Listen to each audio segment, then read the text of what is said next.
좌우람 인사하시겠습니다. 참 잘 오셨습니다. 축복합니다. 예, 참, 이 수요 예배를 이렇게 참석하시는 분들은 참 대단하신 것 같습니다. 네, 할렐루야. 아멘. 물론 이제 습관, 몸에 이긴 것도 있겠지만, 그래도 이 예배 자리를 기억하고, 또 하나님께 예배 드리러 나온 이 모습을 주님이 기뻐하시고, 또 주님이 영광 받으시고, 또 복으로 채워주실 줄로 믿습니다. 아멘. 예, 오늘 말씀은 마가복음 14장 43절부터 52절까지 본문을 가지고 말씀을 이루는 선택이라는 제목으로 함께 말씀을 나누겠습니다. 먼저 가룟 유다에 대해서 좀 나누고자 하는데요. 가룟 유다는 예수님을 배신한 제자입니다. 그래서 오늘 본문에 예수님이 예고하셨던 것처럼 가룟 유다가 예수님을 배신하는 장면을 그리고 있습니다. 먼저 가룟 유다 할 때 이 가롯이 무엇일까? 가롯. 이 가롯은 그리오 사람, 또는 암살자, 가짜, 거짓말쟁이, 위선자 이런 의미가 있습니다. 크게 두 가지로 보는데요. 첫째는 그리오 사람이다, 가룟 사람이다. 그래서 출신과 지역을 의미한다. 우리가 나사렛 예수 하는 것처럼 이 출신지였을 것이다. 그가 자라난 또 성장한 곳이 가리온, 그리온이었을 것이다 하는 의견이 첫 번째가 있고요. 우리가 가장 많이 이제 생각하는 견해죠. 두 번째는 이 가롯 이것이 이제 아람어에서 거짓말쟁이, 위선자라는 의미가 있습니다. 그러니 이것은 배신자 유다라고 아마 칭했을 것이다 하는 두 번째 견해도 있습니다. 우리가 우선적으로는 출신으로 보지만 그래도 이런 배신자, 위선자라는 의미도 있다 하는 정도만 알면 될 것 같습니다. 이 가룟 유다가 예수님의 제자로 뽑히잖아요. 저도 성경을 보면은 예수님은 왜 이런 가룟 유다를 제자로 뽑으셨을까? 근데 예수님이 임의로 뽑으신 것이 아니라 예수님이 기도하고 뽑으셨잖아요. 그것도 몇 시간 기도하셨어요? 성경을 보신 분은 아시겠지만 한번 보시겠습니다. 누가복음 6장 12절 16절 좀 줄여서 봤는데요. 이때 예수께서 기도하시러 산으로 가사 밤이 새도록 하나님께 기도하시고 발금해. 몇 시간 하셨어요? 몇 시간인지 모르지만 밤새도록 철야하며 기도하셨어요. 얼마나 중요한 선택인지 밤새도록 기도하신 다음에 그 다음에 뽑은 사람이 12제자예요. 그래서 우리가 아는 베드로와 요한과 야고보와 쭉 이름이 있고 그 다음에 제일 마지막에 예수를 파는 자 될 누구? 가룟 유다라 해서 가룟 유다가 12제자 중에 한 사람을 뽑힐 때 그냥 임의로 뽑은 것이 아니라 밤새도록 기도해서 하나님이 가르쳐 주신 12명을 뽑으셨는데 그 중에 한 명이 가룟 유다. 그렇다면 우리가 이런 의문을 가질 수 있지 않겠습니까? 하나님은 이 가룟 유다가 예수님 팔 것을 모르셨을까? 또 예수님도 뽑을 때 이 제자가, 이 가룟 유다가 나를 팔고 배신할 것을 모르셨을까? 모르셨을까요? 아셨을까요? 맞습니다. 우리 요한복음 6장 64절에 그러나 너희 중에 믿지 아니하는 자들이 있느니라 하시니 이는 예수께서 믿지 아니하는 자들이 누구며 그 다음에 이제 우리가 오늘 주제죠. 자기를 팔 자가 누구인지 처음부터 아심이라. 그러니까 예수님은 가룟 유다를 뽑을 때부터 이 자는 나를 팔 자라는 것을 예수님이 아셨다는 거예요. 그러니까 하나님도 밤새도록 기도한 예수님께 다 아시고 이 가룟 유다를 제자로 선택하게 하셨다는 것입니다. 그래서 요한복음 6장에도 보면 예수님의 사역의 후반부가 아니라 아마 이 전반부인 것 같아요. 전반부에서 하신 말씀이 뭐냐? 예수께서 대답하시되 내가 너희 12를 택하지 아니하였느냐? 그러나 너희 중에 한 사람은 마귀니라 하고는 예수님은 누군지는 말씀하지 않으셨어요. 근데 나중에 다 지나고 나서 예수님 이제 죽으시고 부활하시고 승천하시고 요한이 이제 이 요한복음을 기록할 때 보니까 너희 중에 한 사람은 마귀니라 할 때 마귀가 바로 누구라? 가룟 유다라 하는 것을 요한이 깨달은 거예요. 그리고는 이 요한복음에 이렇게 기록을 한 것입니다. 왜 가룟 유다가 배신할 줄 아시면서 예수님은 제자로 선택하셨을까? 요한복음 13장 18절에 이런 말씀이 기록되어 있습니다. 우리 같이 한번 읽어보겠습니다. 내가 너희 모두를 가리켜 말하는 것이 아니니라. 나는 내가 택한 자들이 누구인지 알미라. 그러나 내 떡을 먹는 자가 내게 발꿈치를 들었다 한 성경을 응하게 하려는 것이니라. 아멘. 예, 이 세족식 때 예수님이 하시는 말씀인데요. 예수님이 나는 누가 나의 택한 자인 줄 안다. 예, 예수님이 택한 자는 천국 백성이죠. 구원받은 백성이고 예수님의 사람입니다. 하지만 내 떡을 먹는 자가 내게 발꿈치를 들었다 한 성경을 응하게 하려 하는 것이라 하는 말씀은 모두는 아니라는 거예요. 내게 발꿈치를 든 사람이 있다. 그런데 내 떡을 먹는다는 것은 어떤 의미냐면 우리가 밥을 같이 먹는 사람을 뭐라 그래요? 그렇죠. 식구죠. 식구는요, 서로 마음과 정을 나누고 신뢰와 서로, 그죠? 충성을, 그죠? 결속하는 사이죠. 그래서 가족끼리는요, 서로 신뢰하고 서로 믿어주고, 누군가 힘들 때 도와주고, 아플 때 병간호해주고, 그죠? 이 신뢰와 충성을 다짐하는 사이, 한 가족, 한 공동체예요. 이게 떡을 먹는 자예요. 근데 발꿈치를 든 게 뭘까? 그리고 또 성경을 응하게 한 것이 무엇일까? 이것이 바로 시편 41편 9절에 잘 나타나 있습니다. 우리 같이 한번 읽어보겠습니다. 내가 신뢰하여 내 떡을 나눠 먹던 나의 가까운 친구도 나를 대적하여 그의 발꿈치를 들었나이다. 아멘. 그러니까 이 발꿈치를 들었다 하는 이 말씀, 시편 41편의 9절의 말씀을 이루기 위해서 이 예수님의 제자 중에 누가 있었던 거예요? 가룟 유다가 있었던 거예요.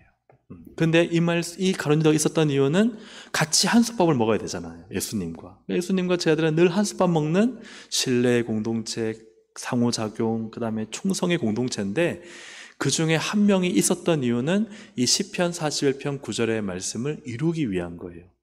그런데 그의 발꿈치를 들었나이다 할 때 그 발꿈치를 들었다는 게 뭐냐? 그 앞에 나를 뭐하여? 대적하여. 그래서 발꿈치를 들었다는 것은 이제 어떤 해석자들은 분노했다. 그죠? 우리 분노할 때 어떻게 해요? 발꿈치를 들잖아요. 그러니까 예수님을 대적하고, 그죠? 예수님을 이러한 사람, 바로 이 가룟 유다가 시편 41편 9절의 말씀의 성취라는 사실입니다. 그래서 이것을 종합해 본다면 예수님은 시편 41편 9절의 성경을 응하게 하시려고 배신자, 위선자, 이 가룟 유다를 아시면서도 그 옆에 계속 두게 하셨다는 사실입니다. 근데 우리가 잘 아는 것처럼 이 가룟 유다는 어떤 사람이었어요? 그죠? 이 돈에 눈이 먼 사람이었습니다. 그래서 요한복음 12장 6절에 그는 도둑이라 돈꾀를 맞고 거기 넣는 것을 훔쳐가는 사람이었어요. 예수님은 아셨을까요? 모르셨을까요? 다 아셨던 거죠. 마태복음 26장 15절에도 예수님을 결국은 팔잖아요. 은 30에 예수님을 팔아버리는 이러한 가룟 유다를 왜 예수님은 다 아시면서 그 옆에 두셨을까요? 여러분, 이런 사람을 옆에 둔다는 예수님은 얼마나 힘드셨을까요? 사실 모르면요 나아요. 그잖아요. 모르면은 그냥 마음도 편하고 그냥 그런 사람이 그냥 잘 지내는 사람, 같이 앉아서 밥 먹고 지내는 사람 이런데, 그런데 그 마음이 보이고 그 생각이 보이고 그가 막 저 가룟 유다 같으면 돈을 받아가지고 그걸 다 거짓말로 삼키고 그 위선을 볼 때 거룩하신 예수님이 이 가룟 유다를 옆에 둘 때 얼마나 힘드셨을까요? 그 예수님이 나중에 3번의 기회를 주시잖아요. 그죠? 내 손에 그릇 같이 넣는 자, 우리 지난주에 봤잖아요. 팔리라. 그죠? 그리고 다는 아니니라. 그러면서 예수님이 3번의 기회를 주시잖아요. 내가 이 떡 집어주는 자가 그니라. 예수님이 3번의 기회를 주시는데도 이 가룟 유다가 회개하지 않잖아요. 그러니까 이러한 참 안타까운 마음, 너무 괴로운 마음, 이 마음을 예수님이 가지면서 그를 계속 옆에 두셨다는 거죠. 그 이유가 무엇이었을까? 성경을 응하게 하셔야 했기 때문입니다. 예수님은 성경 말씀이 이루어지는, 즉 시편 41편 9절의 말씀이 이루어지는 것이 주님의 목적이셨기 때문에 예수님은 이 가룟 유다를 제자로 선택하시고, 그리고 결국은 그 성경 말씀이 이루어졌다, 응하여졌다라고 성경은 기록하고 있습니다. 이어서 결국 이제 가룟 유다의 배신으로 어떤 일이 납니까? 예수님이 잡히시게 되죠. 예수님이 잡히시게 됩니다. 이제 그때 한 사람이 칼을 빼어 대제사장의 종의 길을 뱁니다. 47절에 보시면 곁에 서 있는 자 중에 한 사람이 칼을 빼어 대제사장의 종을 쳐 그 길을 떨어뜨리니라. 이 한 사람이 누구죠? 베드로죠. 맞습니다. 그래서 요한복음 18장 10절에 보면 요한은 아주 잘 기록해놨어요. 이에 시몬 베드로가 칼을 가졌는데, 그죠? 그 오른편 귀까지도 표시하면서 그 종의 이름은 누구라? 말고라. 말고라는 사람, 이 종의 길을 베어버리는 이런 일을. 사실 시몬 베드로가 주님으로부터 너 칼 쓰면 칼로 망한다라고 꾸지람과 책망을 받지만, 정말 베드로는 예수님과 함께 사생결단한 사람이죠. 그러니까 나 예수님과 함께 죽으면 죽어 하는 이 마음을 가진 사람. 사실은 이 베드로를 꼭 뭐 폭력적이다 할 수 없는 게, 베드로는요 정말 예수님과 함께 죽으려는 마음을 가지고 있었던 거예요. 왜냐하면 대제사장과 보낸 사람들이 우르르 몰려와서 이 지금 예수님을 잡아가려고 할 때 다 무서워, 물론 다 도망가지만 그리고 베드로만큼은 나서서 이제 주님이 원하신 건 아니었지만 칼을 휘둘렀다는 거죠. 그건 이미 예수님과 함께 참 죽을 각오까지 한 사람이었습니다. 하지만 예수님은 베드로에게 칼을 꽂으라 하고 이 말구에 떨어진 길을 그 오른쪽에 붙이고 결국은 깨끗하게 낫게 하시죠. 그리고는 잡으러 온 자들을 향해 오늘 본문에 이렇게 말씀합니다. 48절 49절 우리 함께 읽겠습니다. 시작. 예수께서 무리에게 말씀하이르시되 너희가 강도를 잡는 것 같이 검과 몽치를 가지고 나를 잡으러 나왔느냐. 내가 날마다 너희와 함께 성전에 있으면서 가르쳐서되 너희가 나를 잡지 아니하여도다. 그러나 이는 성경을 이루려 함이니라 하시더라. 아멘. 그러니까 이것도 성경을 응하게 하는 것이다, 이루려 하는 것이다 라고 주님은 말씀하십니다. 예수님을 잡아서 죽일 기회가 너무나 많았다는 거죠. 성전에서 가르칠 때 막 다 대제사장과 서기관과 장로들이 막 그죠 열받아서 막 잡아 죽이려고 할 때가 많았지만 그때는 아니고 지금 이때 온 이유는 바로 성경을 이루려 합니다 하는 의미입니다. 예수님을 잡아 죽이려던 대제사장과 서기관들도 사실은 어떤 계획을 가지고 있습니다. 그들의 그림은 이랬어요. 마가복음 14장 1절 2절 이틀이 지나면 유월절과 무교절이라. 그러니까 유월절은 하루지만 무교절은 14일 2주입니다. 한 14일 15일 정도예요. 이때 그죠? 이때 어떻게 하려고 하느냐? 대제사장과 서기관들이 예수를 흉기로 잡아 어떻게 할 방도 죽이려고 그들은 마음을 먹었어요. 방도를 구하며 이르되 밀란이 일어날까 하노니, 밀란이 날까 하노니 명절은 언제예요? 유월절과 무교절에는 하지 말자 하니라. 그러니까 이들의 계획은 뭐예요? 적어도 유월절과 무교절에는 하지 말자는 계획을 가지고 있었어요. 왜 그러냐면은 이 유월절 되면은 이 예루살렘과 유대에 있는 사람들뿐만 아니라 원근 각처에서 유대인들이 다 예루살렘 성전으로 모여듭니다. 그러면 그 수가 어마어마하게 많아요. 근데 유월절은 어떤 날이냐면 어제 우리가 어떤 날이었죠? 우리나라의 강복절. 강복절이 뭐예요? 일제 식민지하에서 그 해방과 자유를 누린, 그죠? 얼마나 기쁘고 정말 좋은 날이에요. 그 억압 속과 그 압제 속에서 해방된 날이니까. 그 날이 언제냐? 이스라엘에게는 유월절인 거예요. 애굽에서 종되었던 그들이 그 노예 생활을 다 청산하고 그 압제하에서 억압하에서 나와서 이제는 자유하게 되고 해방되고, 그죠? 구원을 얻은 날. 그 날이 유월절이거든요. 근데 지금 이 당시 유대인들은 그 자유로워요? 아니면 억압과 압제하에 있어요? 억압과 압제하에 있어요. 누구예요? 로마의 억압과 압제하에 그들이 모여서 뭘 지켜요? 유월절을 지켜요. 우리 같으면 강복절을 지키는 거예요.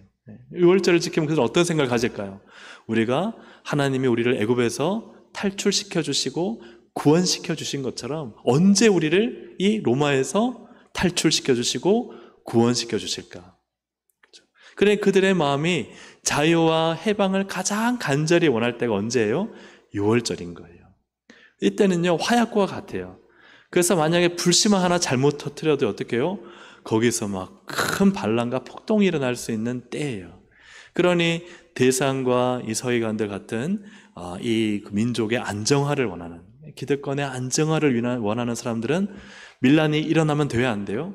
안 되는 거예요. 그렇기 때문에 그들은 예수님을 잘못 우리 건드렸다가는 이때 큰일 나겠다는 생각을 가지고 유월절과 무교절에는 하지 말자, 한 보름 정도 뒤로 미뤄서 그때 우리가 하자, 죽이자 이런 마음을 가졌던 거예요. 그런데 명절 전에 하지 말자던 대제사장과 서기관들이 이 왜 명절 시작 때 하는가? 그죠? 그것이 바로 성경을 이루려 함이다. 그들의 계획은 이 유월절과 무교절이 아니에요. 그런데 예수님은 이 유월절 시작 때에 잡히셔서 결국은 고난과 죽음을 맞이하십니다. 이 48절과 49절은 어떤 성경을 이루려 함인가? 직접적으로는 이사야 53장에 고난받는 종에 대한 예언을 이루는 것입니다. 이사야 53장 11절 12절을 함께 읽어보겠습니다. 시작. 나의 의로운 종이 자기 지식으로 많은 사람을 의롭게 하며 또 그들의 죄악을 친히 담당하리로다. 그가 자기 영혼을 버려 사망에 이르게 하며 범죄자 중 하나로 헤아림을 받았음이니라. 그러나 그가 많은 사람의 죄를 담당하며 범죄자를 위하여 기도하였느니라. 아멘. 예수님이 죄 없으심에도 잡히시는 이유는 어떤 성경을 이루려 함이니라? 예수님이 사람들의, 그죠? 우리의 죄악을 담당하심으로 죄 없으신데도 범죄자 중 하나로 헤아림을 받으시고 잡히시고 그리고 우리의 죄를 담당해 십자가에 죽게 되시는 이 일을 이루기 위해서 예수님이 잡히시는 것, 이것을 오늘 말씀 48절과 49절이 말씀하고 있는 것입니다. 이건 성경 전체의 또한 넓은 의미 속에서는 이 말씀은, 즉 예수님이 잡히시는 이 이유는 어디와 연결되느냐? 유월절 어린 양과 연결이 됩니다. 하나님께서는 이스라엘을 이 10가지 재앙의 마지막에 장자의 죽음을 두실 때 이스라엘 백성들로 하여금 장자가 죽지 않게 하셨습니다. 그것은 유월절 제사를 드리는 거였어요. 그래서 어린 양을 잡아 그 피를 이 좌우 문설주와 문인방에 발라서 그 피를 보면 이 죽음의 재앙이 어떻게 해요? 넘어가게 하시겠다. 그래서 유월절 어린 양의 피로 결국은 이스라엘이 구원을 받게 되는 일이 일어나게 됩니다. 출애굽기 12장 27절은 이렇게 말씀하죠. 너희는 이르기를 이는 여호와의 어떤 제사라? 유월절 제사라 하고는 이스라엘 자손의 집을 넘어서 우리의 집을 구원하셨느니라. 그래서 유월절은 이들에게 어떤 의미냐? 구원의 의미예요. 근데 유월절은 뭐를 죽이는 날이에요? 바로 어린 양을 죽이는 날이에요. 예수님은 바로 이 유월절의 어린 양이 되기 위해 오셨습니다. 믿으십니까? 아멘. 그러니까 유월절과 무교절이 지난 다음에 죽는 게 의미가 있을까요? 그렇지 않은 거예요. 대제사장과 서기관들은 유월절과 무교절에는 하지 말자라고 했지만, 그러나 유월절과 무교절이 지나서는 의미가 없는 거예요. 성경이 이루어지지 않는 거예요. 그 성경의 유월절 어린 양이 되시기 위해서는 예수님은 유월절의 어린 양, 유월절 절기에 잡혀서 십자가에 죽으셔야만 했던 것입니다. 그래서 고린도전서 5장 7절에 이렇게 말씀하고 있죠. 함께 읽어보겠습니다. 너희는 누룩 없는 자인데 새 덩어리가 되기 위하여 무르은 누룩을 내버리라. 우리의 유월절 양 곧 그리스도께서 희생되셨느니라. 아멘. 그래서 예수 그리스도가 유월절 양이다.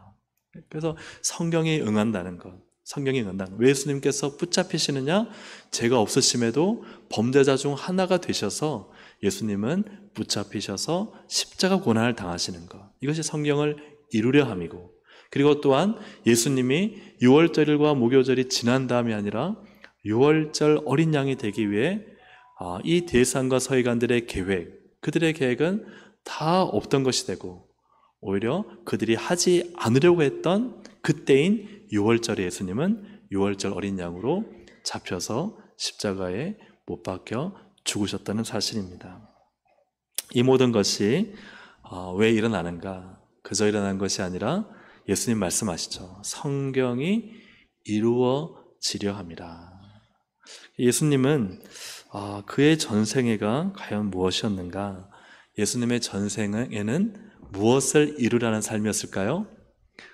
성경을 이루시는 삶이었습니다. 예수님의 전생에는 성경, 하나님의 말씀을 이루시는 삶이었다는 거예요. 예수님은 자신의 뜻과 계획을 이루시는 삶을 살지 않으셨습니다. 예수님은 오직 성경을 이루시는 삶을 사셨습니다. 그래서 요한복음 6장 38절에도 보니까 내가 하늘에서 내려온 것은 누구의 뜻? 내 뜻을, 그 다음입니다. 내 뜻을 이루려 함이 아니요 행하려 함이 아니요 나를 보내신 이의 뜻을, 이 말씀을 빠뜨렸나 보네요. 나를 보내신 이의 뜻을 행하려 함이다 함으로써 나를 보내신 이, 즉 하나님 아버지의 뜻을 이루는 삶을 사셨다는 거예요. 예수님이 이 땅에 오신 것은 자신의 뜻을 위해 살지 않고 나를 보내신 하나님 아버지의 뜻, 그 하나님 아버지의 뜻이 곧 무엇입니까? 성경을 이루는 삶을 살기 위해 오셨다는 사실입니다. 그래서 예수님은 이 성경을 이루시는데 어디까지 이루시느냐? 그 십자가의 고통 속에서도 예수님은 그 마지막까지 성경을 이루시는 삶을 사셨습니다. 요한복음 19장 28절에 보면 예수님의 십자가상에서의 내용입니다. 그 후에 예수께서 모든 일이 이미 이루어진 줄 아시고, 모든 일이 이미 이루어졌어요. 예수님 볼 때 이만하면 됐다라고 생각하신 거예요. 그런데 성경을 응하게 하려 하사, 아마 예수님은 그때 한 가지 성경 말씀이 더 떠올랐던 거예요. 그걸 이루시려고, 그래서 응하게 하려 하시려고 이르실 때 내가 뭐하다? 목마르다. 예수님이 진짜 목마르다 하신 거예요. 물론 육체적으로 목이 마를 수도 있겠지만, 탈수 증세가 일어나니까 목이 마르셨겠지만, 그러나 내가 목마르다는 것이 인간의 육체적인 갈망 때문에 하시는 말씀이 아니라 무엇을 응하게 하시려고? 성경을 응하게 하시려고. 성경을 응하게 하시려고 예수님은 내가 목마르다라고 하십니다. 그러나서 예수님께서 무엇을 하셨느냐? 요한복음 19장 28절 30절 함께 읽어보겠습니다. 시작. 내가 목마르다 하시니 거기 신 포도주가 가득히 담긴 그릇이 있는지라. 사람들이 신 포도주를 적신 해면을 우슬초에 메어 예수의 입에 대니 예수께서 신 포도주를 받으신 후에 이르시되 다 이루었다 하십니다. 그래서 다 이루었다. 뭘 다 이루신 거예요? 물론 예수님의 죽음으로 인해서 모든 성경의 예언, 우리의 구원을 다 이루신 것이지만, 그러나 이 본문에서 보면은 예수님은요, 뭘 다 이루신 거예요? 성경을 다 이루신 거예요. 어떤 성경이요? 앞으로 오실 메시아가, 구원자 예수님이 어떻게 이 모든 구원을 성취하시고 성경을 이루시는가 하는 그 성경의 말씀을 예수님은 다 이루신 거예요. 뭐 하심으로? 마지막에 내가 목마르다 하심으로 예수님은 이 모든 성경을 다 이루신 것입니다. 이 성경은 어떤 말씀이냐? 시편 69편 21절 한번 보시면 그들이 쓸개를 나의 음식물로 주며 목마를 때에는 이 초가 뭐예요? 신 거예요. 그래서 신 포도주를 마신 이유가 예수님은 십자가상에서 저 밑에 이 군인들이 뭔가 덥고 힘들고 할 때 마시는 음료수 같은 신 포도주를 보셨던 거예요. 내가 목마르다 할 때 그 신 포도주를 적셔서 예수님의 입술에 대어주시는. 근데 이것이 자신의 육신의 갈망이 아니라 이 시편 69편 21절에 성경을 이루시는 것. 이것이 주님의 최종적인. 그래서 마지막에 하신 말씀 다 이루었다. 그죠? 그 말씀을 하시게 되는 것입니다. 예수님의 모든 삶의 선택은 성경의 말씀을 이루는 선택이었습니다.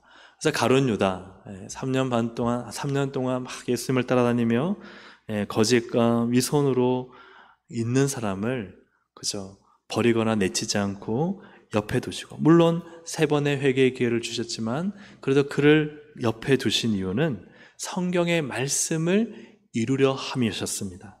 그죠? 내 떡을 먹는 자가 내게 발꿈치를 들었다 하는 그 말씀을, 예수님의 제자가 아니면 같이 식탁에 있는 자가 아니니까 그 말씀이 이루어지지 않잖아요. 그러니 그 말씀을 이루시려고 옆에 두시면서 함께 하셨고, 그리고 오늘 십자가상에서 다 이루었다 하시는 이 말씀도 결국은 모든 성경을 다 이루는 것이고, 또 붙잡히시는 것도 다 6월절에 붙잡히시는 것도 다 성경을 응하게 하려 하시는 주님의 선택이셨다는 사실입니다. 믿으십니까? 아멘. 그저 우연히 일어난 것이 아니라 의도적으로 주님은 성경을 이루기로 선택하며 사셨다는 거예요. 예수님은 반석 위에 지은 집, 모래 위에 지은 집을 비교하시잖아요. 너무나 잘 아는 말씀인데 마태복음 7장 24절 27절 한번 같이 읽어볼까요? 그러므로 누구든지 나의 이 말을 듣고 행하는 자는 그 집을 반석 위에 지은 지혜로운 사람 같으리니 나의 이 말을 듣고 행하지 아니하는 자는 그 집을 모래 위에 지은 어리석은 사람 같으리니. 너무나 당연한 말씀 아닙니까? 반석 위는 튼튼하잖아요. 무너지지 않죠. 사랑하는 여러분, 우리가 천국 갔을 때 무너지지 않는 반석 위에 집이 지어져 있어야 됩니다. 할렐루야. 믿으십니까? 아멘. 그건 어떤 삶이에요? 나의 이 말, 누구의 말씀이죠? 예수님의 말씀을 듣고 행하는 사람입니다. 예수님 말씀을 듣고 행하는 사람은 반석 위에 집을 짓는 거예요. 그런데 나의 이 말, 예수님의 말씀을 듣고 뭐 하지 않는 자? 행하지 않는 자는 어디 위에 지은 집이에요? 모래 위에 지은 집. 모래 위에 집을 지으면 어떻게 돼요? 그죠. 무너지죠. 어떻게 본다면 요즘 그죠. 전에 다 말씀드렸지만, 순살 아파트처럼, 그죠? 뼈대가 없는, 언제 무너질지 모르는. 여러분, 거기에 살고 있다고 생각해 보세요. 저도, 야, 우리 아파트 그런 거 아니야? 이런 생각을 해보니까 굉장히 무섭더라고요. 우리 2층인데, 위에서. 우리의 신앙이 혹시 그렇게 되지 않을까 하는 마음을 저도 생각해 봤어요. 근데 그 기준은 뭐예요? 예수님의 말씀을 듣고 그 말씀을 행하는 자인가? 아니면 그렇지 않은 자인가? 그래서 철근, 콘크리트가 다 갖춰진 집인가? 아니면 호대는 멀쩡한데 전혀 철근이 안 들어가 있는 순살 신앙 아닌가? 순살 종교인이 아닌가? 그런 비교를 해봤어요. 그런데 이 말씀 앞에 있는 말씀이 어떤 말씀인지 여러분 아십니까? 이 말씀 앞에 이런 말씀이 있습니다. 마태복음 7장 21절 23절 함께 우리 좀 작지만 읽어보겠습니다. 시작. 나더러 주여 주여 하는 자마다 다 천국에 들어갈 것이 아니요 다만 하늘에 계신 내 아버지의 뜻대로 행하는 자라야 들어가리라. 그날에 많은 사람이 나더러 이르되 주여 주여 우리가 주의 이름으로 선지자 노릇하며 주의 이름으로 귀신을 쫓아내며 주의 이름으로 많은 권능을 행하지 아니하였나이까 하리니 그때에 내가 그들에게 밝히 말하되 내가 너희를 도무지 알지 못하니 불법을 행하는 자들아 내게서 떠나가라 하리라. 아멘. 도무지 알지 못한다. 불신자면 이해하는데 그렇지 않잖아요. 도무지 알지 못하니 불법을 행하였다 내게서 떠나가라 하는 거예요. 그럼 그 사람들은 누구냐? 바로 위에 있는 노란색 글씨를 하지 않는 사람이죠. 하늘에 계신 내 아버지의 뜻대로 행하지 않는 자들이죠. 그러니까 하나님의 말씀대로 행해야만 어디에 들어가는 거예요? 천국에 들어가는 거예요. 근데 그 밑에 보면은 막 기적이 나죠. 주의 이름으로 선지자 노릇하고 귀신도 쫓아내고 많은 권능을 행한다는 거죠. 오늘날로 본다면 정말 교회를 향한 많은 업적과 봉사를 하고 그리스도 이름으로 많은 귀신을 쫓아내고 병도 고치고 많은 일을 한다는 거예요.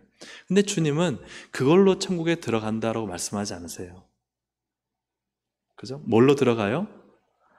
주님의 말씀대로 행하는 자. 예수님의 말씀, 하나님의 말씀대로 살아가고 행하는 자가 어디에 들어간다고요? 천국에 들어간다는 거예요. 그러니까 우리가 제가 교회를 위해서 얼마나 많은 것을 헌금하고 봉사를 하고 또 내 시간을 드리고 물질을 바치고 그리고 심지어는 기독교 신문에 내가 살아온 인생이 대서특필되기도 하고 그래서 내가 이런 수많은 일을 했습니다. 내가 은사가 있어서 기도하면 병이 낫고 했습니다. 심지어 나는 귀신을 쫓아낸 적도 있습니다. 한데 천국 가서는 우리가 어떤 일이 벌어질지 모르는 거예요. 불법을 행하는 자들아 나를 떠나가라 할 수 있는 거예요. 그 기준은 뭐예요? 하나님 말씀을 듣고 그 말씀대로 행하며 살았는가 하는 것이 천국 들어가는 기준이라는 거예요. 여러분 믿으십니까? 다시 한번요. 믿으십니까? 그죠? 이게 너무 중요해요. 그러니까 우리가 천국 들어가는 기준이요. 구원받은 백성은 우리가 예수의 이름을 믿고 구원받았다면 어떤 일이나 되는가? 우리가 주의 말씀을 들었다면 그 말씀대로 행하고 살아가는 삶이 일어나야 되는 거예요. 사랑하는 여러분, 그렇게 주님의 말씀을 듣고 그 말씀을 행하며 살아가시기를 주님의 이름으로 축복합니다. 많은 기적과 권능과 봉사와 업적으로 천국에 들어가는 것이 아니라 예수 그리스도를 믿었다면 이제는 주님의 뜻대로 행하며 주님의 뜻대로 살아가는 자가 천국 백성이라는 사실입니다. 오늘 우리의 삶에 참 예수님이 성경을 응하게 하시려고 늘 하나님 아버지의 뜻을 이루시려고 그분의 모든 삶이 그렇게 선택하며 사셨던 것처럼 우리도 나의 뜻을, 나의 열심을, 나의 의지를, 나의 목적을 이루는 인생이 아니라 주님이 나에게 뭘 원하실까? 주님은 내가 어떻게 말하길 원하실까? 주님은 내가 어떤 선택을 하길 원하실까? 주님은 내가 어떤 행동을 하길 원하시고 어떤 결단을 가지고 살기를 원하실까? 그것을 붙잡고 살아가시기를 주님의 이름으로 축복합니다. 그것이 우리가 천국에 들어가는 증거가 되고 천국에 들어가는 열쇠와도 같은 것이죠. 사랑하는 여러분, 늘 하나님 말씀을 이루는 선택을 하여서 우리의 삶이 늘 성경을 이루는 삶이 되기를 주님의 이름으로 축복합니다. 그래서 예를 들어서요, 그죠? 늘 드리는 말씀이지만 너무 미운 사람이 있어요. 미운 사람 어떻게 해야 돼요? 그죠? 하나님이 용서하는 마음 주실 때 어떻게 해야 돼요? 나는 절대 그를 용서할 마음이 없지만 그러나 주님의 말씀을 선택합니다. 그 말씀을 선택하며 순간순간 그 말씀을 선택하며 그 말씀이 내 삶 속에서 이루어지도록 살아가는 삶, 그 삶이 주님께 영광을 올려드리고 또 하나님의 택한 백성이며 천국 백성의 삶인 줄로 믿습니다. 아멘. 우리 함께 이 시간 한번 기도하시겠습니다. 하나님, 나의 선택과 나의 삶이 말씀을 이루는 삶이 되게 하여 주옵소서.